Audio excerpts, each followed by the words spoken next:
par exemple, quand j'ai mis la télé, je suis tombée sur une chaîne et tout d'un coup, je me dis tiens, il y a une rubrique qui démarre, le monsieur parle, je dis qu'est-ce que j'ai fait? J'ai mis une chaîne allemande, qu'est-ce qui se passe?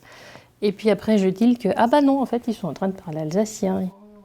Des anecdotes comme celle-ci, Hélène en a plein son carnet. Et pourtant, elle ne vient pas de loin, originaire de Lorraine, elle est arrivée en Alsace il y a une quinzaine d'années. Et alors qu'elle se pensait en terrain connu, les chocs culturels s'accumulent. Des instants du quotidien qu'elle a choisi de raconter dans une bande dessinée autobiographique. C'était de montrer comment je me suis adaptée à l'Alsace, puisque comme toute personne qui arrive dans une nouvelle région, elle pense la connaître. Et finalement, non, elle se rend compte que pas du tout. Ce qu'on connaît, c'est les clichés qu'on en a, les idées peut-être un peu reçues. Et quand on commence à bien connaître les gens, on se dit, mais il faut que je fasse comprendre aux autres comment ils sont. Surtout que moi, je suis arrivée plutôt du côté campagne rurale.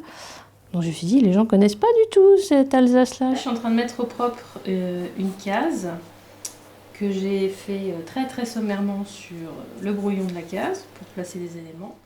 Le dessin, elle est tombée dedans depuis toute petite. Depuis 1996, elle dessine des illustrations et planches de BD dans des fanzines avant de publier ses propres œuvres.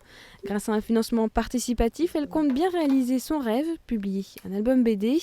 Après des années, elle a fini par trouver son style, toujours avec une note d'humour. C'est venu de personnages caricaturaux japonais qui sont réduits presque à l'apparence de bébés un peu joufflus.